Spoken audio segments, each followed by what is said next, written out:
भगवान शिव ने माता पार्वती को बताया मनुष्य अपनी किस्मत को कैसे बदल सकता है। दोस्तों, एक बार भगवान शिव और माता पार्वती दोनों एक ही साथ में बैठे हुए थे।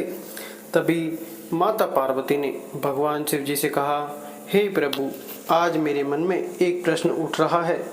यदि आप मेरे एक प्रश्न के उत्तर देकर आप मुझे संतुष्ट करेंगे तो मेरे मन को बहुत शांति मिलेगी। फिर भगवान शिव कहते हैं, हे देवी, आखिर तुम्हारे मन में कौन सा एक प्रश्न है? तो फिर माता पार्वती कहती है, हे प्रभु, मेरा यह प्रश्न है कि मनुष्य अपनी किस्मत को कैसे बदल सकता है? यदि उसके जीवन में कोई दुख है तो उसे कैसे दूर कर सकता है? और कितनी भी मेहनत करने के बावजूद यदि उसकी किस्मत साथ नहीं देती है तो वह कौन सा काम करे कि उसकी किस्मत उसका साथ देने लगे। फिर मित्रों, भगवान शिव कहते हैं, हे पार्वती, यह तुम्हारे प्रश्न बहुत ही ज़्यादा महत्वपूर्ण है।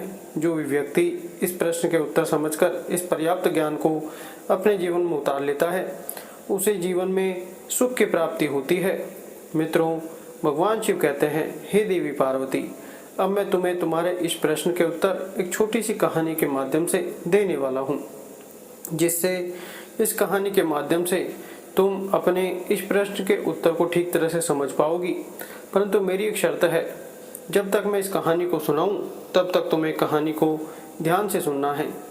तो माता पार्वती कहने लगी, हे प्रभु, मैं आपको वचन देती हूँ कि इस कहानी को मैं पूरे मन और लगन से सुनूंगी।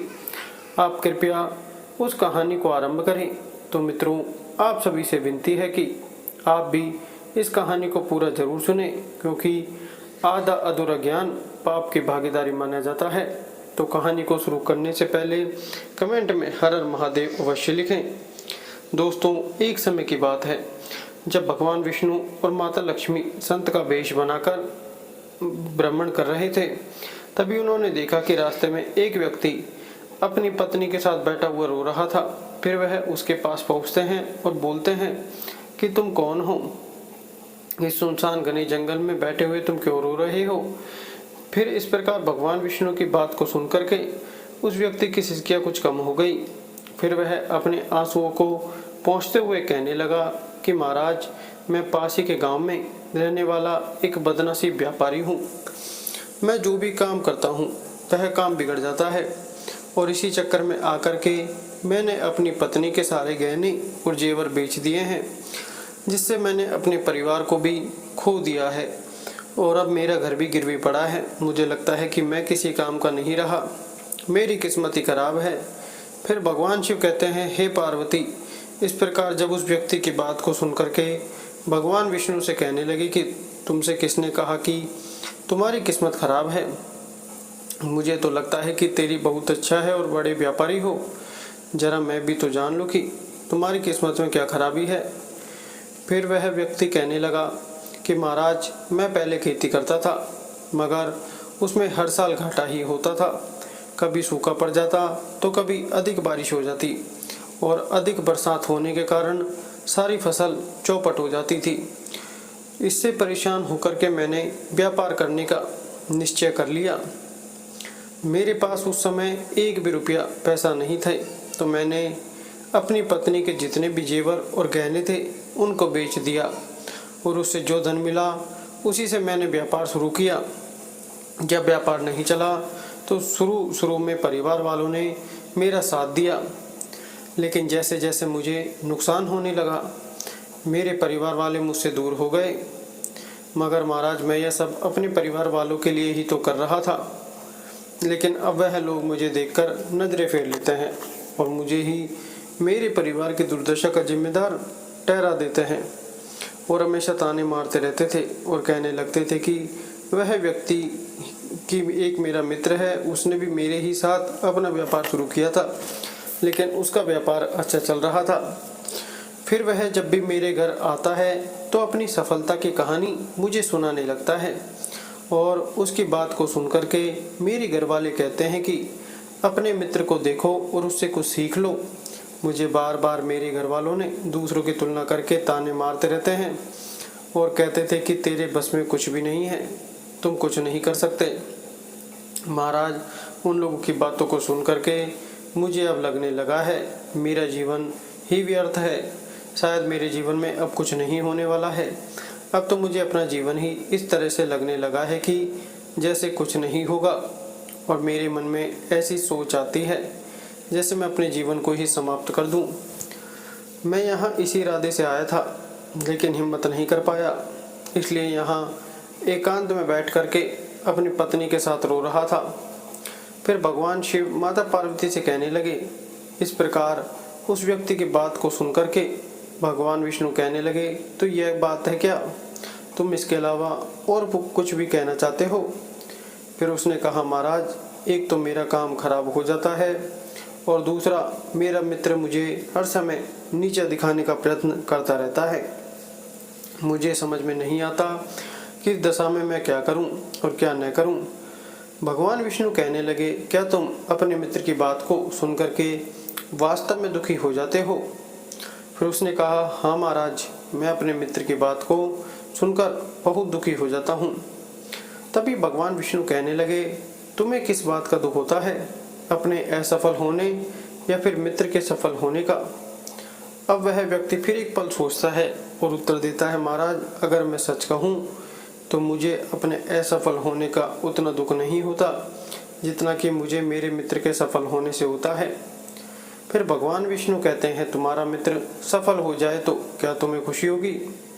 तो वह व्यक्ति कहने लगता है कि महाराज, मुझे बहुत खुशी होगी। फिर भगवान विष्णु कहते हैं कि इसका मतलब है कि तुम्हारी खुशी तुम्हारे मित्र पर निर्भर है। अगर वह चाहे तो तुम्हें खुश कर सकता है, और अगर वह चाहे तो तुम्हें दुखी कर सकता है। तुम स्वयं न तो खुश हो सकते हो और न ही दुखी हो सकते हो, अर्थात तुम अपने मित्र से पूरी तरह उसके गुलाम हो गए हो। इसलिए मुझे लगता है कि तुम्हारा कुछ भी नहीं हो सकता। फिर उस व्यक्ति ने पूछा, महाराज, आप ऐसा क्यों बोल रहे हैं? मुझे तो क्यों ना बोलूं? तुम तो अपने मित्र पर पूरी तरह से गुलाम हो चुके हो। हमेशा ध्यान रखना, जब हम किसी से आशा बांध लेते हैं तो उस पर निर्भर हो जाते हैं, और ऐसे में हमारी खुशी और दुख भी उसी पर निर्भर होने लगते हैं। इससे बेहतर है कि तुम अपने आप से आशा बांधो। जब तुम ऐसा करोगे और साथ ही पूरे प्रयत्न के साथ काम करोगे तो तुम्हें सफलता अवश्य प्राप्त होगी और हमेशा पूरे जीवन हंसी खुशी के साथ व्यतीत होगी। फिर भगवान शिव जी कहने लगे, हे पार्वती, इस प्रकार विष्णु जी ने अपनी बात को आगे बढ़ाते हुए कहा कि तुम्हें लगता है कि तुम्हारा मित्र तुम्हें दुखी करने आता है, पर अगर तुम उनकी बातों पर विचार करो तो वह बातें सही कहता है। तुम्हें अपने मित्र की बातें खराब लग सकती हैं, मगर मेरी नज़र में तुम्हारे मित्र की बातें बिल्कुल खराब नहीं हैं। वह अपने संघर्ष और अनुभव की बातें तुम्हें बताता है, ताकि तुम भी उनकी बातों को अमल में रखकर जीवन में बहुत कुछ कर सको। लेकिन तुमने कभी ऐसा नहीं किया, क्योंकि तुम्हें उससे जलन होती है। तुम्हें इसलिए उसे धन्यवाद करना चाहिए कि तुम्हें घर बैठे वह अनुभव दे रहा है, क्योंकि तुम्हारा मित्र तुम्हें अपनी सफलता की कहानी सुनाता है कि वह सफल कैसे हुआ। तुम उसके अनुभवों का लाभ उठाओ और एक नई जिंदगी की शुरुआत करो। आज तुम जिसे अपना बुरा वक्त या बुरी किस्मत कह रहे हो, एक दिन यह बदल जाएगी और इसी के साथ तुम्हारे विचार भी बदल जाएंगे। और देखना, जब तुम्हारा अच्छा वक्त शुरू होगा तब तुम्हारा मित्र भी तुम्हें अपनी सफलताओं की कहानी नहीं सुनाएगा, तब वह तुम्हें अपनी असफलताओं की बातें बताएगा, ताकि तुम उसकी बातें सुन करके भ्रमित हो जाओ और तुम्हारा आत्मविश्वास डगमगा जाए और तुम गलत निर्णय ले सको। लेकिन उस समय भी तुम्हें अपनी बुद्धि का प्रयोग करना होगा। तुम्हारा मित्र जैसे आज तुम्हें दुखी करने आता है, इसी तरह से उस समय भी तुम्हें दुखी करने जरूर आएगा। फिर भगवान शिव जी कहते हैं, हे पार्वती, इस प्रकार विष्णु जी की बात को सुन करके वह व्यक्ति कहने लगा कि महाराज, आपने बिल्कुल सही कहा है, लेकिन मेरा सबसे बड़ा दुख यह है कि मेरे परिवार के लोग भी इसमें शामिल है। वास्तव में मैं तो अपने परिवार के लिए अच्छा करना चाहता हूँ, लेकिन वह लोग मेरी बात को समझने के लिए तैयार ही नहीं रहते। वह तो मुझे गलत कहते हैं, और अब तो बात इतनी बढ़ गई है कि मेरा साथ भी छोड़ दिया है। फिर भगवान विष्णु जी कहने लगे, मैं तुम्हारी बात समझ गया, तुम सांत्वना चाहते हो। वास्तव में इस दुनिया में सभी लोग सांत्वना ही चाहते हैं। हम चाहते हैं कि हम जब भी कुछ करें तो लोग हमारी प्रशंसा करें, लेकिन आमतौर पर ऐसा नहीं होता है, इसलिए हम दुखी हो जाते हैं। हमें लगता है कि हमारे मित्र, परिवार वाले सब मतलबी हैं, लेकिन तुम अगर किसी को अपना परिवार मानते हो और उसके लिए कुछ काम भी करना चाहते हो तो तुम्हें ऐसा क्यों लगता है कि तुम दूसरों के लिए कुछ कर रहे हो? वास्तव में तुम अपनी खुशी के लिए सब कुछ कर रहे हो। इसलिए परिवार के लिए कुछ करना वास्तव में अपने लिए ही करना होता है। लेकिन अगर ऐसा करते समय तुम्हें लगता है कि तुम दूसरों के लिए कर रहे हो तो तुम दुखी निश्चित रहोगे, और अगर तुम्हें लगता है कि तुम अपने लिए कर रहे हो तो तुम हमेशा खुश रहोगे, क्योंकि जब तुम अपने लिए कुछ अच्छा करते हो या करना चाहते हो तब तुम्हें सांत्वना की कोई ज़रूरत नहीं होती है। फिर भगवान शिव कहते हैं, हे पार्वती। विष्णु जी की बात को सुनकर उस व्यक्ति के चेहरे के भाव बदल गए और वह कहने लगा कि महाराज, आप बिल्कुल सही कह रहे हैं। मैं समझ गया कि अब तक मेरी खराब किस्मत इसलिए थी क्योंकि मैं दूसरों के हाथों में था। अब मैं अपनी किस्मत को अपने हाथों में रखूँगा और मैं पूरी मेहनत और लगन के साथ फिर से अपने व्यापार को शुरू करूँगा, और जब तक सफलता को प्राप्त नहीं कर लेता। फिर भगवान शिव जी कहते हैं, हे पार्वती। इस प्रकार विष्णु जी उस व्यक्ति की बात को सुनकर के मुस्कुराए और विष्णु जी ने एक डिबिया निकाल करके उस व्यक्ति को दिया और कहा कि इस डिब्बे में हमेशा अपने पास इसको रखना। इसमें एक ऐसा राज छुपा है जो तुम्हें बड़े से बड़े दुख में भी हमेशा निकाल करके बाहर कर देगा। लेकिन एक बात का विशेष ध्यान रखना, इस डिब्बी को तभी खोलना जब तुम्हारे जीवन में जीने का कोई रास्ता तुम्हें दिखाई न दे, और यदि डिब्बी तुमने समय से पहले खोल दी तो सारे राज खत्म हो जाएंगे जो इसमें लिखे हुए हैं। फिर उस व्यक्ति ने विष्णु को वचन दिया कि जब उसे दुनिया में कुछ भी दिखाई नहीं देगा वह डिब्बी उसी दिन खोलेगा। कुछ दिन बीतने के बाद उस व्यक्ति के जीवन में फिर से बदलाव आया। एक दिन उसके राज्य पर पड़ोसी राज्य ने चढ़ाई कर दी और फिर दूसरे राज्य के राजा ने उस राज्य पर कब्जा कर लिया। उसके सैनिकों ने चारों ओर लूटमार मचा दी। जिस राज्य में वह व्यापारी रहता था, व्यापारी का सारा धन जितना भी उसके पास था वह सब लूट लिया। उसके घर में आग लगा दी। जान बचाने के लिए फिर उस व्यापारी को अपने परिवार के साथ वहां से भागना पड़ा। भगवान शिव जी कहते हैं, हे पार्वती। उस व्यक्ति ने अपने परिवार के साथ कई दिनों तक इधर उधर भटकता रहा। वह दाने दाने को मोहताज हो गया। फिर उस व्यक्ति को फिर से निराशा ने घेर लिया। उसे लगने लगा कि उसका जीवन व्यर्थ है, सारी दुनिया व्यर्थ है, किसी भी बात का कोई मतलब नहीं है। भले ही आप जीवन में कितना भी कुछ कर लें, कितनी भी सफलता हासिल कर ले, आखिर जीवन समाप्ति होता है। जीवित रहने का क्या फ़ायदा?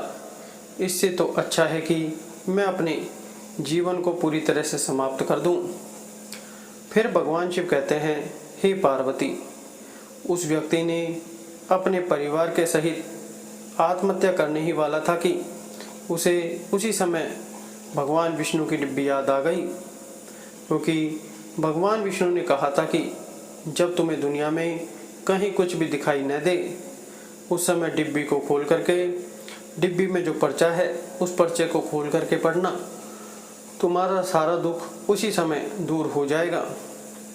फिर इस प्रकार उस डिब्बी की याद आते ही उस व्यक्ति ने वह डिब्बी निकाली और उसे उत्सुकता के साथ डिब्बिया के भीतर एक पर्चे में कुछ लिखा हुआ था। उसे पढ़ करके उस व्यक्ति की आंखों के आगे से निराशा का सारा जाल हट चुका था।